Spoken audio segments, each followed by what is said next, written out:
કે દેશના પ્રધાનમંત્રી શ્રી નરેન્દ્રભાઈ મોદી સાહેબ જ્યારે રાજ્યના મુખ્યમંત્રી હતા ત્યારે એમણે જ્યાં જ્યાં સબ સેન્ટરો હતા ત્યાં વસ્તીની દ્રષ્ટિએ પબ્લિક હેલ્થ સેન્ટરો આપવાનું નક્કી કર્યું અને જ્યાં પબ્લિક હેલ્થ સેન્ટરો હતા ત્યાં વસ્તીની દ્રષ્ટિએ સીએસસી સેન્ટરો સ્થાપીને સાહેબ કીધું એ પ્રમાણે આપણને પ્રાથમિક સારવાર મળી રહે એવા પ્રકારના આશીર્વાદ દેશના પ્રધાનમંત્રી નરેન્દ્રભાઈ મોદી સાહેબના આપણને મળ્યા છે।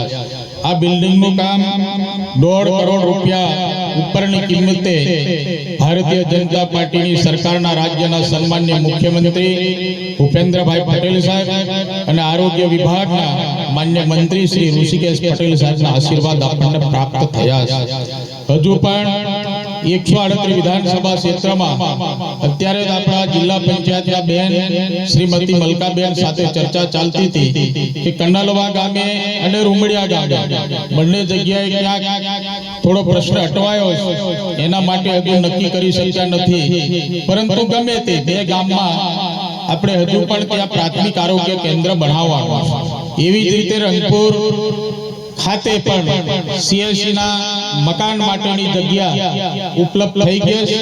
ટૂંક સમયમાં એનું પણ ઉદ્ઘાટન કરીને ત્યાં સીએસસી જેવા સેન્ટર આપણને મળશે, ત્યાં પણ ખૂબ સરસ પ્રકારની આરોગ્યની સુવિધા મળી રહે એવા આશીર્વાદ આપણને ભારતીય જનતા પાર્ટીની સરકારમાં પ્રાપ્ત થયા છે।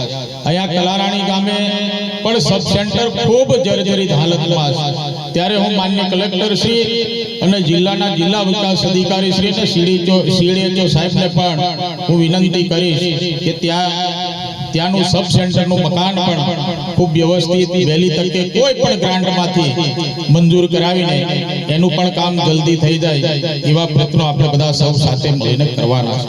આપણે બધા સૌ જાણીએ છીએ અત્યારે બેન શ્રી મહિલા અને બાળ કલ્યાણ વિભાગ સાથે કિશોરી બાળ મેળો અને પોષણ અભિયાન માટેનો એક કાર્યક્રમ કરીને આવ્યા। બેનને મેં અત્યારે જ કીધું બેન કેટલી મોટી સંખ્યા હતી, તો ખૂબ સંખ્યા બહેનોની હતી અને આનંદ પણ આવી ગયો, બહેનો સાથે મળવાનું પણ થયું।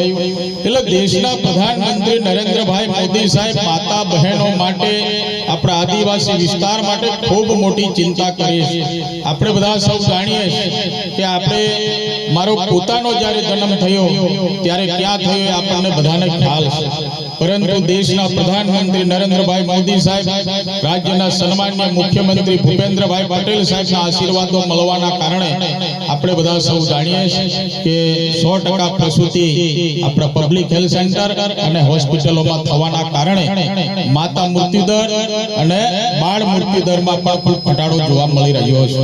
માન્ય આપણા સીડીઓ સાહેબ સાથે અને દરેક વિભાગના મેડિકલ ઓફિસર શ્રી સાથે મળીને આપણા દેશના પ્રધાનમંત્રી નરેન્દ્રભાઈ મોદી સાહેબે ટીબી મુક્ત ભારત બનાવવા માટેના સંકલ્પ સાથે અભિયાન જ્યારે ચાલી રહ્યું છે, ત્યારે પણ અનેક પબ્લિક હેલ્થ સેન્ટરો ખાતે અમે આગેવાનો સાથે ટીબીના દર્દીઓને પોષણ કીટ મળી રહે એવા પણ અમે સામાજિક સંગઠનો સાથે મળીને આપવાનું પણ નક્કી કર્યું છે। ક્યાંક પબ્લિક હેલ્થ સેન્ટરોમાં અમે આપવાનું છે। ટૂંક સમયમાં કેન્દ્ર સરકારની આરોગ્યલક્ષી યોજનાઓનો લાભ જે મળવાનો છે એમાં પણ ટીબીના દર્દીઓને કવાડ ખાતે અથવા અન્ય જગ્યાએ જે આપવાની સુવિધા છે પોષણયુક્ત કીટો એ પણ અમે આપવાનું નક્કી કર્યું છે।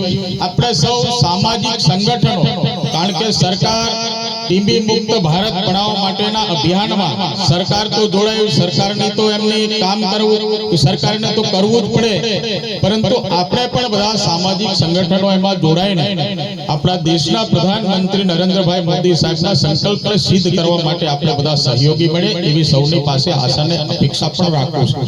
સાથે સાથે ઘણા પબ્લિક હેલ્થ સેન્ટરો ખાતે અતિ જોખમી સગર્ભા માતાઓને પણ કીટો આપીને એ માતાનું પોષણ થઈ રહે એવા પ્રકારની વ્યવસ્થા પણ મેં સામાજિક સંગઠનો, વેપારી આગેવાનો પાસે આશા અને અપેક્ષા રાખીને સૌ સાથે મળીને અમે અનેક જગ્યાએ દીધી છે। હજુ પણ એવી અતિ જોખમી સગર્ભા માતાઓ માટે ટીબી મુક્ત ભારત બનાવવા માટે ટીબીના દર્દીઓને, સિકલ સેલ એનેમિયાના દર્દીઓને કીટો આપવાનું આપણે બધા સૌ સાથે મળીને નક્કી કરીને સામાજિક સંગઠનો આપણે પણ જોડાઈને એ ટીબી મુક્ત ભારત બનાવવા માટેના આપણે સૌ પ્રયત્નો કરીએ. દેશના પ્રધાનમંત્રી નરેન્દ્રભાઈ મોદી સાહેબ આયુષ્યમાન કાર્ડથી માંડીને અનેક યોજનાઓ આપણને દઈને આદિવાસી વિસ્તારમાં આરોગ્યની સુવિધાઓ મળી રહે એવા આશીર્વાદ જ્યારે દીધા ત્યારે આ કલારાણી ગામે સરસ એવા પબ્લિક હેલ્થ સેન્ટર નું મકાન આપણને મળ્યું. એનો સંપૂર્ણ આપણે ઉપયોગ કરીને આપણે બધા સાથે મળીને મેડિકલ ઓફિસર થી માંડીને સૌ કર્મચારીઓને સાથ સહયોગ આપીને આપણા વિસ્તારમાં આ ગામને આરોગ્ય લક્ષી સુવિધાઓ મળી રહે એવા આપણે સહિયારા પ્રયત્નો કરીએ એવી આશા અપેક્ષા સાથે મારી વાણીને વિરામ આપું છું. વંદે માતરમ. ભારત માતા કી જય. જય જય ગરવી. ખૂબ આભાર. હવે આપણે આપણા મહેમાન શ્રી જિલ્લા પંચાયતના પ્રમુખ મેડમ શ્રી મલકાબેન પટેલને વિનંતી કે તેઓ તેમનું વક્તવ્ય રજૂ કરે.